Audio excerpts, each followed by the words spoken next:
Leonardo, ainda pegando como panorama essas eleições municipais de São Paulo, porque, enfim, acho que não dá muito para fugir disso, acho que elas estão trazendo muitos elementos para a gente pensar. Eu tenho visto que parece que o eleitor, ele parece não estar muito atento ou até não se preocupar muito com o passado aí não muito apresentável de um dos candidatos à prefeitura municipal, prefeitura de São Paulo. Enfim, tem acusações, tem até processos na internet que, se você digitar, eles estão lá públicos, enfim, não vamos entrar muito nesses detalhes, mas parece que isso não tem importado para as pessoas. E assim como parece, já dentro também de tudo que a gente estava comentando, também as pessoas não estão se importando também se o candidato XYZ está cumprindo aí as regras do pleito, está respeitando as regras do pleito, enfim, as pessoas não estão muito, assim, preocupadas com isso. E parece que algumas pessoas acham isso até bonito. Vocês sabem que eu talvez escutei de muitas pessoas, escutei e vi escrito em comentários nas redes sociais, coisas do tipo, se está incomodando o sistema é porque está no caminho certo, é porque, tipo, é nesse que a gente tem que votar, alguma coisa assim. Aqui eu acho que a pergunta que eu vou te fazer agora tem a ver com tudo isso que você já falou, mas, enfim, de alguma maneira eu vou fazer essa pergunta de novo, porque eu acho que ela é importante. A que você atribui esse comportamento do eleitor? Como é que, como sociedade, a gente chegou a esse ponto? Não sei. Como a gente chegou, eu não sei. Mas você estava falando, estava lembrando de outro candidato em São Paulo, das antigas lá, que ele era conhecido como rouba, mas faz. E era sempre ele. É verdade! Então, eu acho que esse problema, eu vejo como problema, não é de agora, mas talvez ele seja mais reverberado por causa das redes sociais e das tecnologias que projetam isso frente a frente, né? Mas esse é um estudo até, sei lá, antropológico, social, que a gente tem que fazer, porque as pessoas... E eu já pensei isso algumas vezes já, porque eu penso que a questão do poder no Brasil, ela é muito ligada à história do Brasil, né? A gente não teve um movimento de independência. A nossa independência foi uma articulação política lá do Dom Pedro, para não ter que voltar para Portugal. A República também foi algo meio assim construído assim meio estranho.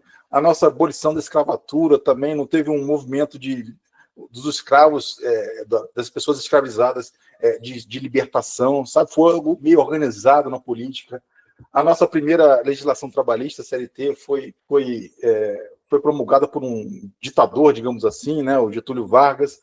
Então, a ideia do brasileiro de lutar por seus direitos, eu acho que ela fica um pouco apagada no decorrer da história. Isso é um pensamento meu, devo estar falando besteira, alguma coisa, mas é o pensamento que eu tenho. E quando a gente volta para a política, né, nos dias atuais, ou nos últimos anos, nos últimos 20, 30 anos, a gente tem aquela questão da pessoa entrar para a política, a gente vê muito isso, a pessoa fica um pouquinho famosa, já quer virar logo política. Você acha que essa pessoa entrou num Big Brother Brasil, ela vai entrar na carreira política, por quê? Ela teve um estalo, agora eu vou mudar a vida do meu país, da minha comunidade. Ela tem um anseio de progredir na vida, né? de ter a projeção social, a projeção econômica que a carreira política dá. Eu estava num evento em junho, no Congresso Brasileiro de Direito Eleitoral, tem um senador que palestrou, ele falou, ser político no Brasil é muito bom. Ele falou com essas palavras. Todo mundo quer ser político. Eu não quero deixar de ser político. Ser político é bom. Então, essa questão, ela tem que ser avaliada de alguma forma. Por que ser político é bom? É o poder, né? É o dinheiro, é o status. E essa individualização da questão política, de falar, o rouba mais faz, o cara que tem uma vida pregressa bem complicada, mas está lá com, sei lá, quantos por cento nas pesquisas, tipo, acho que é um reflexo da nossa sociedade hoje, né? A pessoa se projeta naquela situação, pode ser. Posso estar falando besteira aqui, mas é algo que, se ele conseguiu as redes sociais com as mídias, eu também posso. Talvez passe um pouco nesse sentido, assim, talvez é uma questão mais sociológica do que até eleitoral, mas eu vejo dessa forma. Essa questão já vem de anos, sabe? de votar no candidato que é o mais bonito, na época da eleição de 90, a minha mãe fala, eu vou votar nele porque ele é bonito. O Collor era o mais bonito. Por que tem a ver a coisa com a outra? Entendeu? É o que seduz mais. É o que seduz mais. As pessoas votam pela estampa do tecido e não pela qualidade do tecido. Exatamente, talvez. Isso tem alguma relação. Mas isso talvez seja uma falta de... Primeiro, essa história do brasileiro, né, do povo brasileiro, disso passar de geração em geração, e falta de educação política. É o começo da nossa conversa aqui. As pessoas têm que saber dos seus direitos, saber dos seus deveres, né, e cobrar dos políticos. Eu fico bem preocupado quando a gente vê, principalmente em cidade pequena, as pessoas têm uma corrente política que é eleita, a que perdeu, ela fica só perturbando, né? Tipo assim, vota contra, não sei o quê, tá tudo errado, não sei o que lá. Não, mas se estiver fazendo para o bem da cidade, é positivo, né? Mas se for a corrente política que é a minha adversária, então é tudo ruim. Então a gente tem que pensar um pouquinho no coletivo, eu acho que falta isso para as pessoas. E a internet, eu acho que reverbera essa situação de individualismo. Isso é muito preocupante. Sim. As pessoas estão sempre no celular, não conversam mais, não dialogam mais. A questão do debate político, das conversas de bar, assim, de conversar, um é de esquerda, outro é de direita, outro é de centro, conversar, botar as ideias, isso não se vê mais. As pessoas só se agridem, só se ofendem. Sim. É uma coisa que a gente tem que ver para frente como sociedade. Isso Sim. me preocupa um pouco. Sim. Agora, uma pergunta técnica, que vai bem ao encontro do processo eleitoral mesmo. Como é que uma pessoa que tem históricos aí de acusações, enfim, condenações criminais, ela consegue se candidatar a um cargo político? A eleição é um processinho, né? Ela vai do alistamento do eleitor, desde o primeiro título que ele faz, ao registro de candidatura, a propaganda eleitoral e propaganda política, até a eleição. No momento do registro de candidatura, são exigidos diversos documentos das pessoas, dos candidatos, daqueles pretensos candidatos. Um desses documentos são as certidões criminais. Certidões criminais, tanto da Justiça Federal quanto da Justiça Estadual. Se a pessoa tiver alguma comunicação nesses órgãos, nessas certidões, indicando que ela foi condenada com condenação transitada em julgado, né, ou se tiver algum registro de inelegibilidade, ela não vai poder concorrer. A candidatura dela vai ser barrada. O que acontece muitas vezes? A pessoa tem uma condenação em primeiro grau, um juiz de primeira instância condenou, mas não teve o trânsito em julgado. Então, ela tem aquela marca, digamos assim, no currículo dela, ela tem uma condenação, mas essa condenação não está transitada em julgado e, portanto, ela, em tese, estaria apta a concorrer. O trânsito em julgado, o transitado julgado é a condenação em último grau. É a condenação que não tem mais recurso, né? Aquela que não pode ser mais recorrida. E tem a condenação para os crimes da Lei Complementar 64 de 90, que são aqueles crimes que causam inelegibilidade. Se a pessoa for condenada por algum daqueles crimes, por exemplo, matar, homicídio, né? Acho que o homicídio está lá nessa lei. Se a pessoa matar alguém, ela vai ser condenada em primeiro grau e por um órgão colegiado. E aí não precisa transitar em julgado. A partir daquela condenação por órgão colegiado, ela já fica inelegível, né? Ela não pode concorrer. São os crimes mais graves, né, digamos assim. Essas são as situações que podem acontecer. Às vezes passa essa imagem, a pessoa lá teve um processo lá atrás. Ou ela já cumpriu a pena, né, ou ela não foi condenada até as últimas instâncias.